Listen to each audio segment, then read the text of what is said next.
Good afternoon, ladies and gentlemen. It is Sunday, July the 3rd, this year of our Lord 2022. This is the new shitty Fort. There's the old shitty Fort that threw a connecting rod. Anyhow, today I need to repair the glow plug connectors on the wiring harness because the Motorcraft ZD9 bullet style glow plug connectors all seem to be old and shitty. That was a heat shrink one. I actually agree with what this person did. So they didn't heat shrink it. I think this is the original connector. And all these, or no, that is a replacement as well. All these are the original ones. And as you can see, somebody else has been in there in the past and repaired it. So I got myself a little soldering iron and my collective elevation lighter that I found on the MSU campus. Because there's nothing like smoking marijuana while you're in class. Other thing I did, I got some 12 gauge wire. It's rated for decent temperature, or at least you want to get some. I got good quality shit from Napa.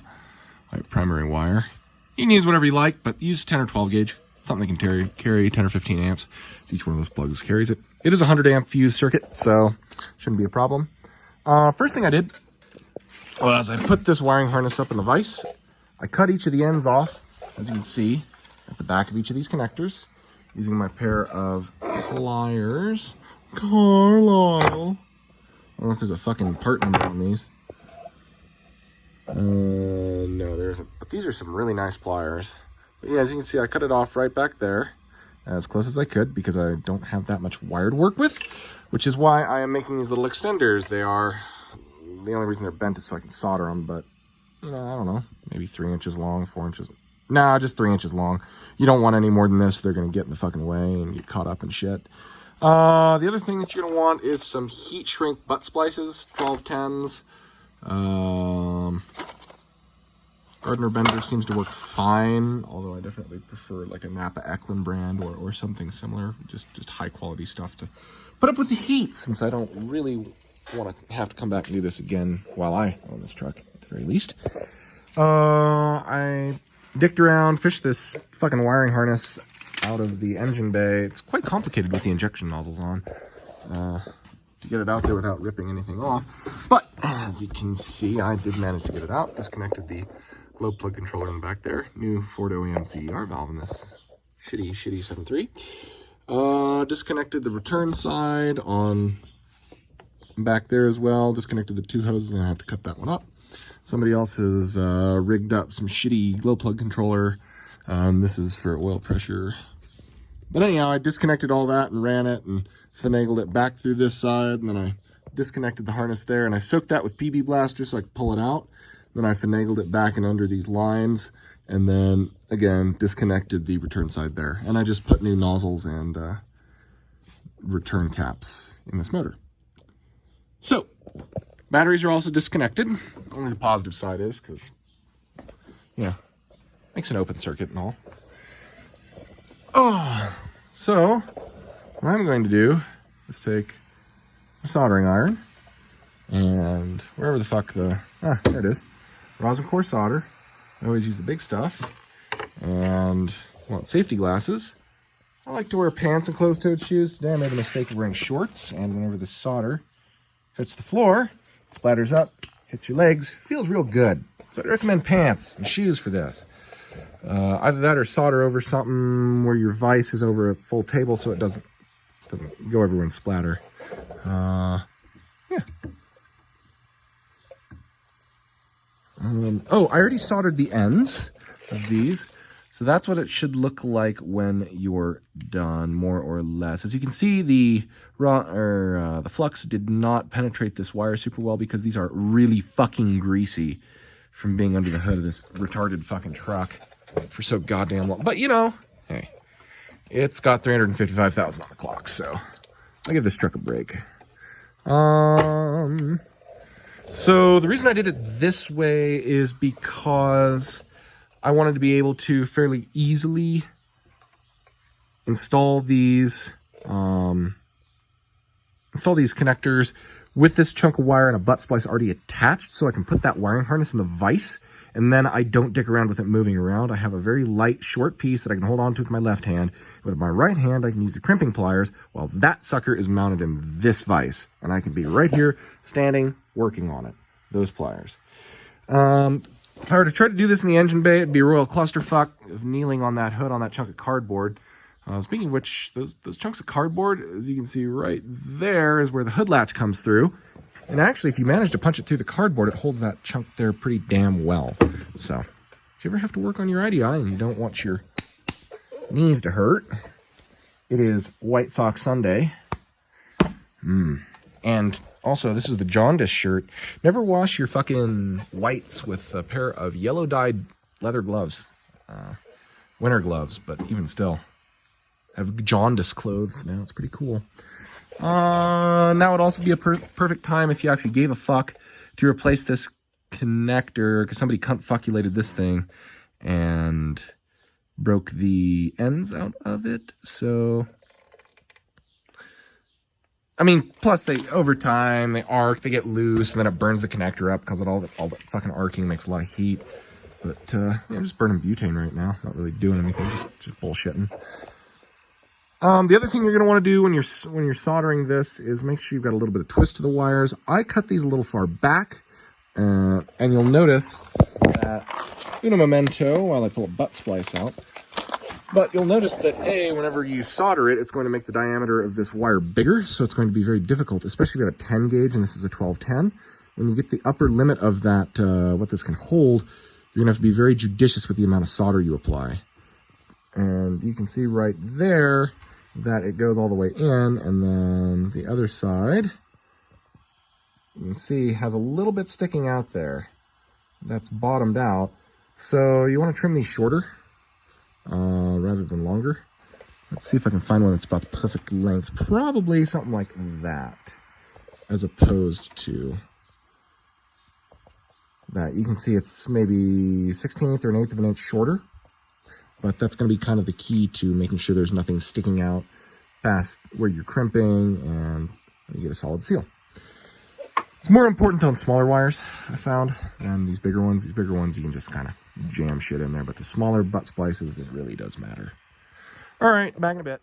Ladies and gentlemen, I'd like to tell you about tonight's sponsor, the Douche. Gomer Douche. Ears, ears, ears,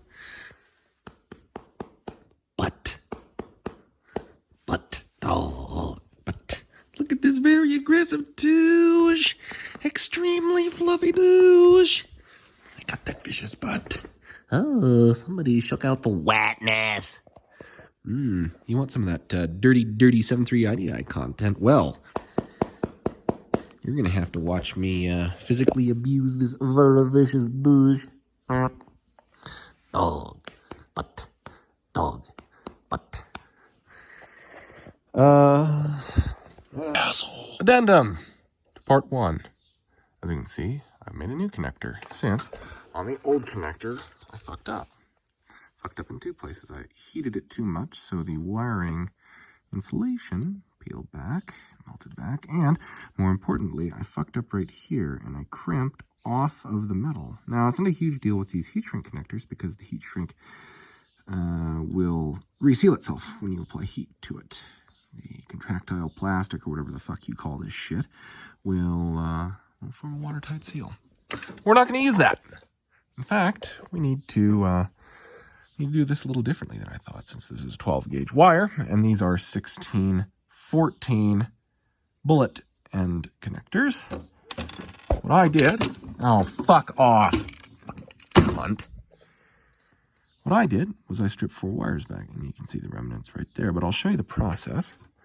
So you take one of these connectors, like so, and depending on, and actually get the fucking end of it apart without getting one of these wires under my fingernail, and a most delightful little display of affection, love, and kindness.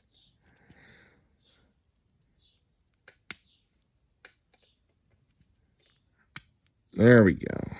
I had to cut the soldered ends off of all of these wires because these are 12 gauge. are too big to fit in those terminals. So what you do is you come through, and once you work that out, oh, good goddamn, you count. So that's a stint of 3 little wires, 3 individual strands. And then I'm going to come through and I'm going to find a 4th. Looks like I've got a 4th wire exposed right there. That reduces it down to the size of a 14 gauge wire. And then I like to work harden them a bit, like so. And then take my pliers and cut them back. And the next thing that I'm going to do, I'm going to take a chunk of this heat shrink, which I have no idea what the fuck size it is, but it's a Dorman box. Oh, piss off. All I've done is drank coffee today. I haven't eaten anything. It's 6:30 p.m. and I am hungry. But anyhow, you know, stupid is as stupid does. It was in this slot, next size up from that one. Pretty middling size. Take it. So you're going to shell that right there. And then, since if you soldered, it's going to be, again, too big to fit into this end. Now make sure when you do this into the correct end. You'll notice the profile of this bullet connector is neck down right here, and that's where you crimp. So you're going to insert the wire into this part, and I like to try and kind of twist them, and that helps them to go on. Again, you don't want to force it, and you don't want to hold on this butt connector because you can, you know, crimp or work hard in the wire and cause issues later. And then the next thing that I'm going to do, since I can't solder this connection, is very gingerly, since I only have 8 of these, I can't fuck any of them up. Go to the back on the 12 to 20 setting. See there? I'm going to crimp. I'm going to make sure that's nice and solid. I'm going to move up a little bit, crimp again. Then I'm going to pull on it, twist it and pull. I'm going to make sure that that's solid. Once I have this done, what I'm going to do is I'm going to slide this chunk of heat shrink up to about the shoulder where that crimp stopped. You'll notice to the shoulder, as it were, right here. And I will apply heat on the probably high setting for a short period of time with it in that shitty bench vise that just tried to fuck off. And then, once that's done, I'll put the big wiring harness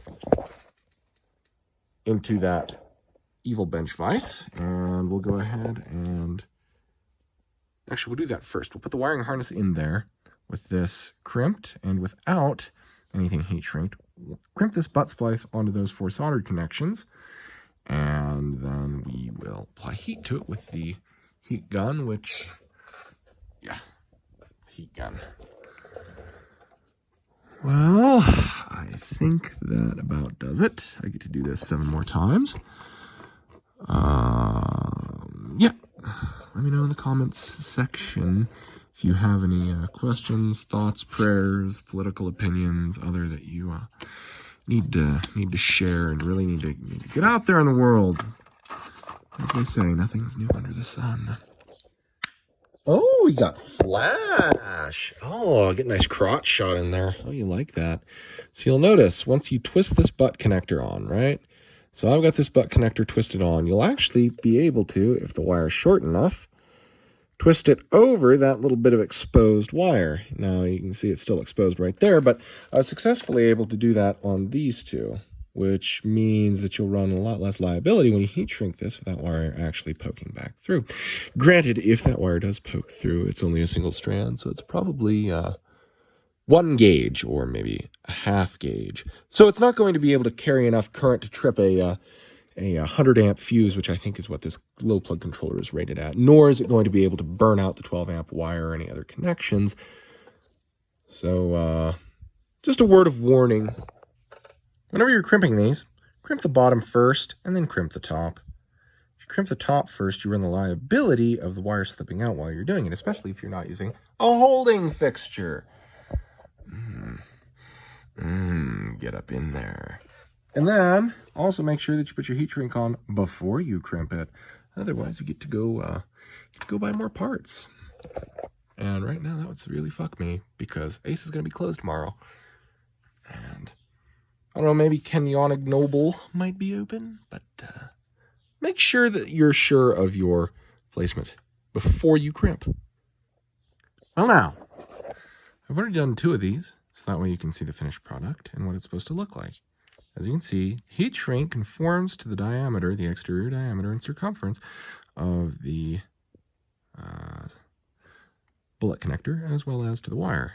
This is 12 gauge wire, so it's plenty big for this heat shrink. You'll find that if you try to use this large of heat shrink on, say, a 14 or 16 gauge wire, the insulation won't be large enough and you'll be left with an air gap, and etc. One of these creases won't completely seal and it'll allow water to intrude. And you'll notice I just slipped it over like that, gingerly and gently. You don't want to go prying on anything. Move it up to the shoulder. Also, I try to make sure there's enough room between this butt connector and this wiring loom so I don't cook it. And similarly between my plastic and rubber bench vise here, or electrical wiring vise, and the heat gun. Next thing's next. Turn the heat gun on high. Go ahead and watch her shrink.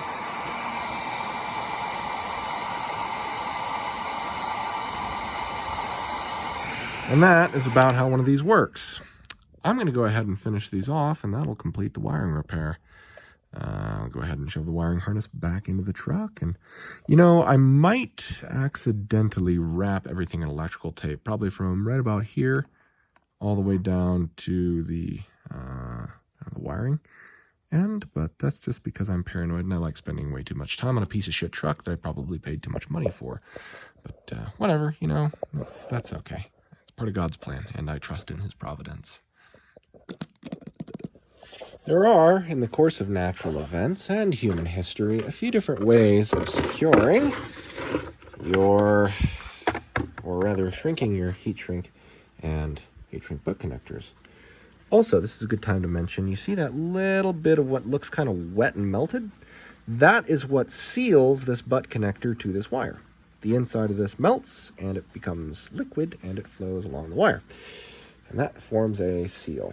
And there you can see a prime example of burning that just started to occur on the wire here. It's way more visible on a white wire than it is black, which is why I prefer to use a light colored wire so I can see what I'm doing. It makes much more evident when I fuck up.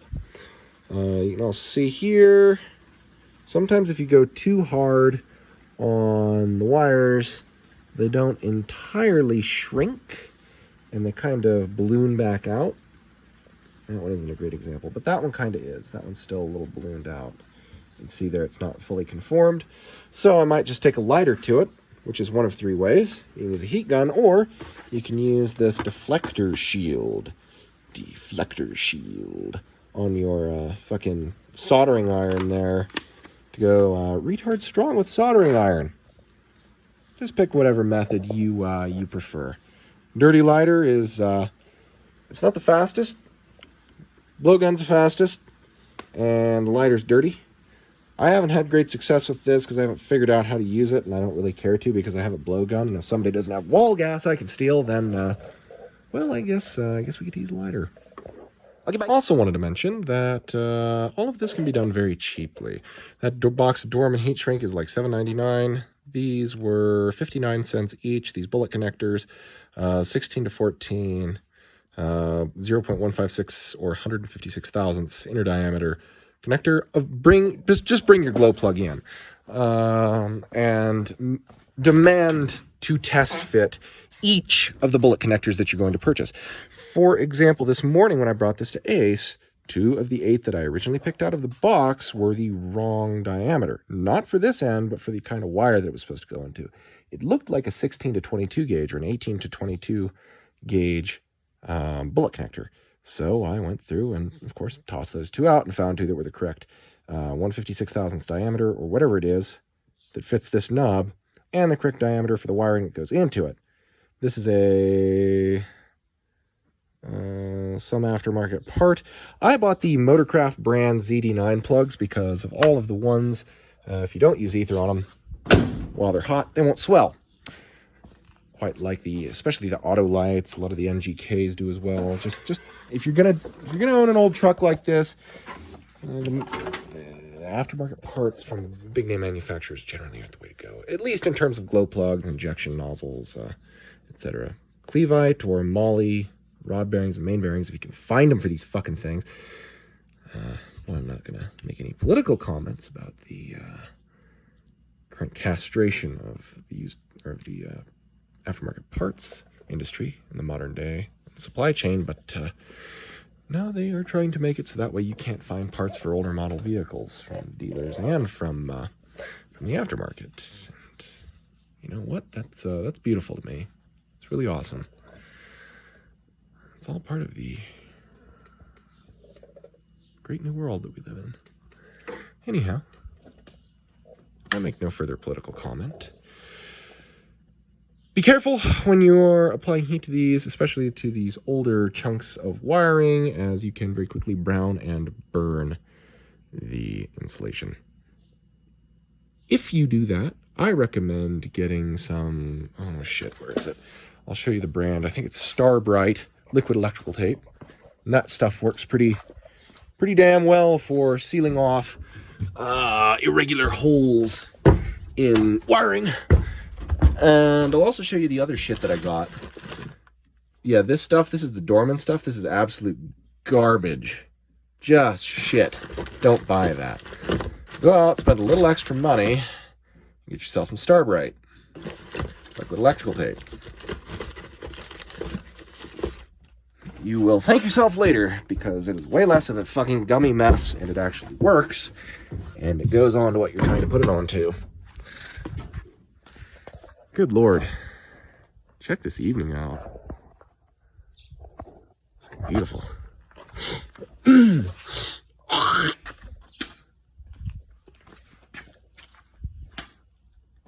Now, I do have the business name written on the side of the truck door, but you don't get to see that, you know? That's for God's eyes only. Check this tailgate, though. Check all them fucking dents. Holy shit. Put 4 coats on it. I'm probably going to put a 5th. You can see where I use the angle grinder to get the 17 layers of fucking paint off of this thing. I'm also going to paint the other side, since it gets really fucking hot when it sits out there in the sun. It gets really, really hot. And trying to kneel on it to grab tools or set parts, it just doesn't work. So, I love white things because they repel the solar rays in the summer, and they don't scald you every time you put your knee on it or your hand, or, you know, I don't understand buying a dark colored vehicle. Dark blue, dark green, black, dark gray, dark brown. It just gets so fucking hot. Like, good golly, Miss Wally. Talk about burning yourself. But if you happen to find any other connections that need repaired, now would be a great time to do it while the wiring harness is off the engine. Not that it's a particularly hard wiring harness to pull. It's one of the easiest I've ever pulled. Ones on the SICK 9 are even easier because they have even less shit in the way. I don't have this little dongle here, or I don't have these fucking things for the fucking fuel filter housing, filter head, fucking bullshit, 7.3. 6.9 is just, I like the 6.9s better because I got a thicker cylinder wall, and they're less complicated. The filter head on them is a little better, but the valve train in the 7.3, from what I've heard, is a little stronger, and the head bolts are thicker. So, get the best of both worlds.